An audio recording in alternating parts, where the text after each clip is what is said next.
Hello and thank you for joining me for another video of the WineDirect Fulfillment Portal. Today we will be reviewing transfer process, specifically how to execute inventory in and out submissions into the system. Let's begin. Locate the transfer key within the products chapter on the left-hand panel. Once you click on the transfer key, three options will come up: inventory in requests, create out request, or view out requests. Clicking on Inventory in Requests will populate a page of previously submitted inventory ins.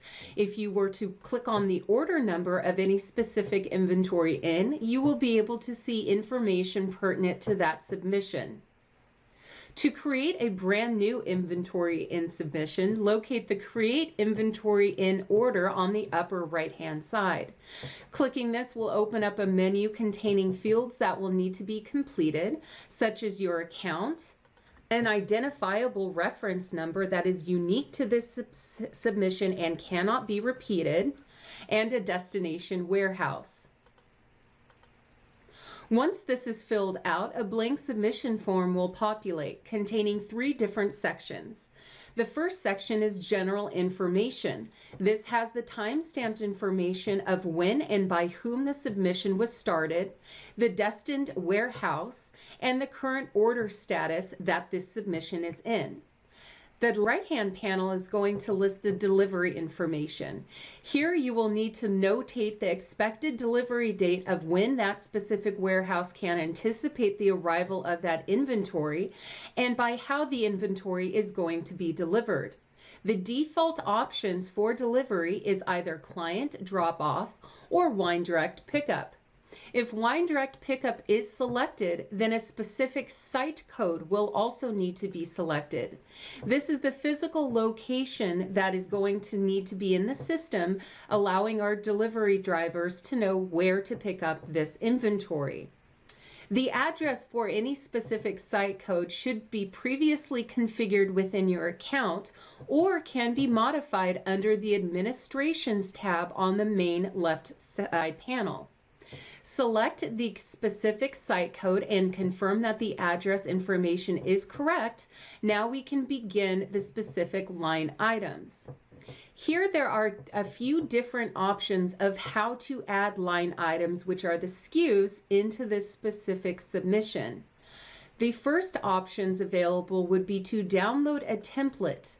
This template will allow you to import information pertaining to a rather large inventory in submission and then allow you to upload that form back into the system. More commonly would be the Add a Line Item button. Clicking on this and selecting the drop-down under Select a Product will showcase your full portfolio of SKUs.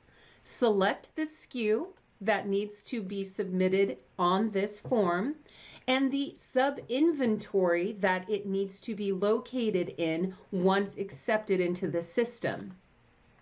After you have completed these two options, simply enter in the quantity of bottles that will be delivered to the warehouse.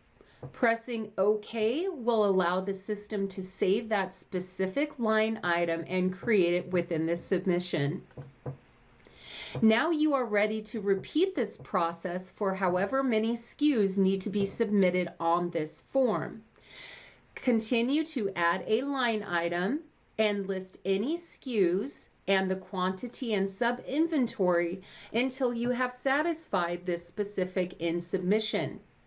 Once all of the SKUs have been added to this form, you simply click Submit on the upper left-hand side and you have successfully submitted an inventory in form. If you wish to review this or any other inventory in requests, you can click the back key or go back to your home page under the Products tab under Transfers and Inventory in Requests. Locate that identifiable reference number and you will be able to view this. Once an inventory in has been submitted, It can no longer be edited. However, if an inventory in has been begun and then clicked out of, it will remain in a draft mode, allowing you to jump back into it and complete it until the submit button has been clicked. Thank you for joining me.